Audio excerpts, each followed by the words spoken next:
देखो, इसमें सबसे बड़ा कारण तो यही रहा है कि हमारे जो अधिकारीगण हैं, इतने 1.5 साल के अंदर कोई काम नहीं कर पाए हैं। और क्योंकि सरकार ने एज ए चेयरमैन हमारी लगभग जो जिड्डी पावर होती थी वो ख़त्म कर दी, और उसका ये लोग जो अधिकारीगण हैं उसका फ़ायदा उठा रहे हैं। और हमारे बार बार कहने के बावजूद इन्होंने आज तक, अगर हमारे कहने के ऊपर अगर हम कहें कि हमारे पास शहर में आप लोग को पता कि एक ईंट नहीं लग पाई है, तो इसके लिए मैं पूरी तरीके से अधिकारियों को जिम्मेदार मानता हूँ। तो क्या अधिकारी काम नहीं कर रहे या क्या बात है, पद वो पे करना नहीं है नहीं क्या? चाहते, जगह खाली है या अधिकारी हैं? देखो, इतने दिनों में अगर आप भी देख पा रहे हैं कि पिछले दिनों जो हमारे अधिकारियों के ऊपर एनडीसी मामले में वो एफआईआर दर्ज हुई, जी और उस एफआईआर दर्ज होने के पीछे हमारे सेक्रेटरी साहब को जेल जाना पड़ा। जी एमई साहब की एफआईआर दर्ज हुई, और इसके अलावा हमारे जो ये जेई साहब उसके ऊपर एफआईआर दर्ज है। और अब क्योंकि ये चीज़ें जो सरकार ने ऑनलाइन तो शुरू कर दी, लेकिन ऑनलाइन शुरू करने के बावजूद अधिकारी पे इनका पर सरकार का कोई ज़्यादा प्रेशर नहीं है। क्योंकि अब जैसे एनडीसी है, एनडीसी के अंदर भ्रष्टाचार खूब हुआ है, और उसी को जैसे कि आज जो हमारे नगर पालिका का जो ये हाल है कि अधिकारी आज जैसे हमारे सेक्रेटरी साहब हैं, वो 10 दिन को न्यायिक हिरासत में रहने के बाद लगभग तो वापस आ गए, उन्होंने ज्वाइन कर लिया। अब ज्वाइन करने के बावजूद भी वो यहाँ काम नहीं कर रहे हैं। वो हाजिरी तो जरूर लगाते हैं, लेकिन यहाँ पे उन्होंने कोई भी किसी तरह सिग्नेचर नहीं कर रहे हैं। इसी तरह हमारे एमई साहब की थे, वो बदली करवा के यहाँ से चले गए हैं क्योंकि वो परेशान होकर यहाँ से। और तीसरे जो हमारे जेई साहब है, वो भी यहाँ कोई विशेष कोई सक्रियता दिखा नहीं रही है। तो हम तो इस सरकार से ये मांग करते हैं थोड़ी सी कि भाई कहीं ना कहीं हम जैसे जो जनप्रतिनिधि सरकार ने बने हैं, दायित्व उनके आए हैं, तो हमें कुछ ऐसी पावर दे ताकि अधिकारी हमसे डरे या हम उनसे काम ले सकें। अब हम अगर लेटर भी लिखते हैं तो उन लेटर का कोई जवाब नहीं आता।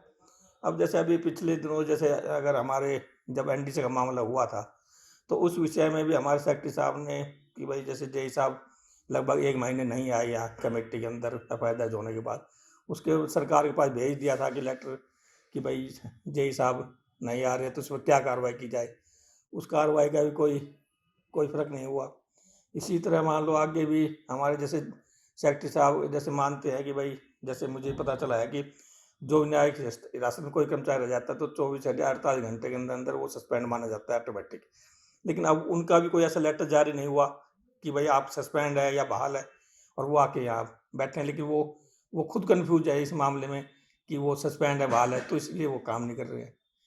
तो अब हमारे यहाँ बीआई की पोस्ट खाली है हमारे पास, या एसआई की पोस्ट खाली है।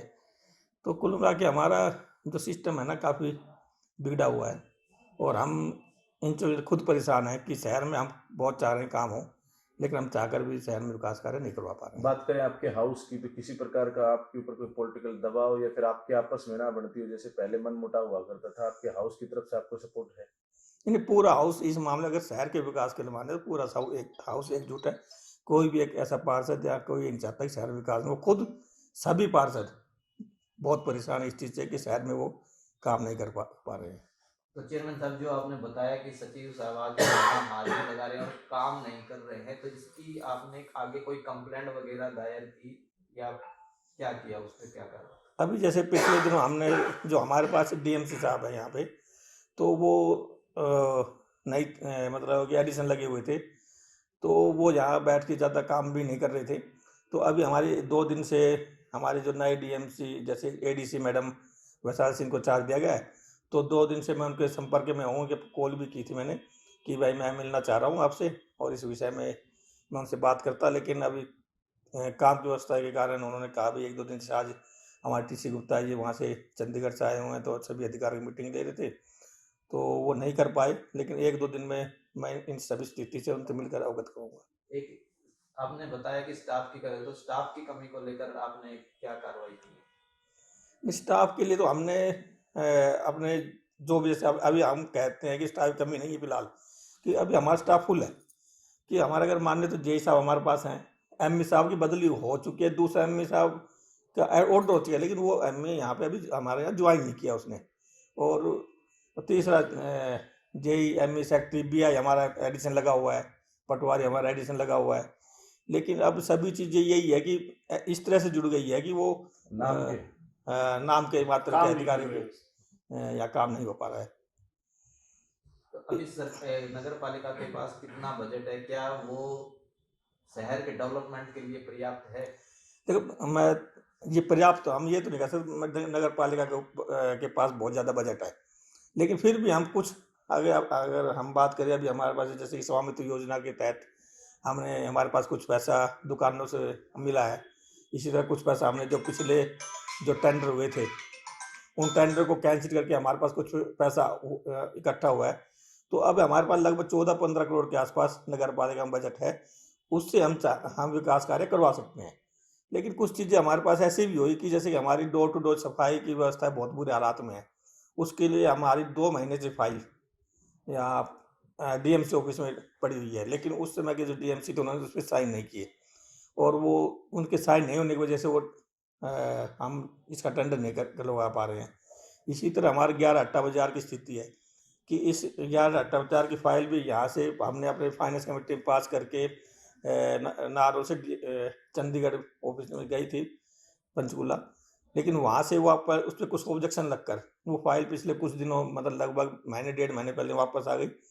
लेकिन उन ऑब्जेक्शन को भी आज तक इन अधिकारियों ने उसको दुरुस्त करके उनको दोबारा फाइल को उसको नहीं भेजा है। और तीसरी चीज़ हमारे पास जैसे आज हमारी लाइट है, जैसे सरकार ने पहले 3 साल से बैन था नई लाइट लगाने का, तो अब सरकार ने खोल दिया कि आप लाइट लगवा सकते हैं। तो हमने अपनी तरफ से फाइनेंस कमेटी में ये रख के कि लगभग 1 करोड़ 10 लाख रुपए की लाइटें नई खरीदने का हमने प्रस्ताव करके अधिकारी को दे दिया था। अब उस लाइट खरीदने में पे भी कभी अकाउंटेंट पैसे बुक करना, कभी अकाउंटेंट पैसा बुक नहीं कर रहा है, कभी अधिकारी साइन नहीं कर रहे हैं। अब वो या उन्होंने कर दिए तो वो गलत वहाँ से गलत उसकी बना के भेज दिया उसको, तो वो लाइटें खरीदने में भी अभी दिक्कत है।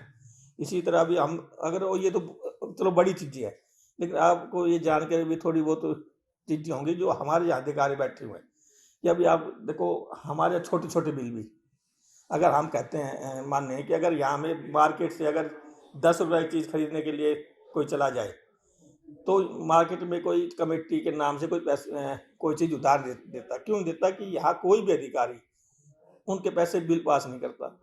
अभी मान लो अब हमारे पास ये कंप्यूटर रखे हुए हैं, हमारे पास कैमरे लगे हुए, हमारे पास भी पिछले बैटरी लगी थी, आज भी उन सभी के बिल पेंडिंग है। आज हमारे पास हमारे जो टेम्पो बगैर पेट्रोल, क्योंकि पेट्रोल पंप के पिछले 4 महीनों से उनके बिल पेंडिंग पड़े हैं, तो आज पेट्रोल पंप वाले ने भी कह दिया कि मैं आप गाड़ियों पे पेट्रोल नहीं डाल लूँगा कि जब तक मेरे पैसे नहीं दोगे। तो क्योंकि उनको लगता है कि आगे भी हमें कोई उम्मीद नज़र नहीं आ रही है कि वो अधिकारी पे साइन करेंगे और ये चलेंगे। तो आज हमारे पास शायद आज का पेट्रोल डीजल हमारे पास इन टेम्पो में होगा, उसके बाद ये भी खड़े हो जाएंगे। तो बहुत सारी परेशानियाँ हैं, छोटी छोटी परेशानियाँ बड़ी बन गई है। तो मेरा तो यही है कि सरकार से निवेदन भी है कि हम थोड़ा सा ये है कि हम जो जैसे चेयरमैन है, हमारे जो जनप्रतिनिधि है, उनको कुछ इस तरह की पावर दी जाए कि वो अपने वहाँ बैठे हुए अधिकारी से काम ले सके। और पिछले दिनों भी जैसे हमारे कुछ डीडी पावर कम कर दी गई, ख़त्म कर दी गई, उससे भी बड़ा प्रभाव पड़ा है कि अधिकारी उससे उन बिल्कुल ही पहले ACR की पावर लिखने की पावर होती थी, वो भी हमारे नहीं है।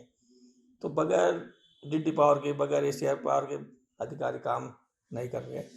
तो मेरी सरकार में निवेदन है कि वो हमें कुछ इस तरह की पावर देने का। पीछे आप मुख्यमंत्री से भी मिले थे और शहर के डेवलपमेंट के लिए बजट मांगा था लगभग 45 करोड़ रुपए, क्या उसमें अभी तक क्या सिचुएशन?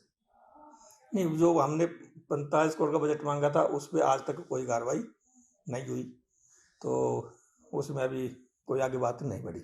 एक लोगों में चर्चा रहती है कि पूर्व शिक्षा मंत्री रामविलास शर्मा जो है वो चेयरमैन को काम नहीं करने दे रहे, तो इस बात में कितनी सच्चाई है, ये भी आप एक बार।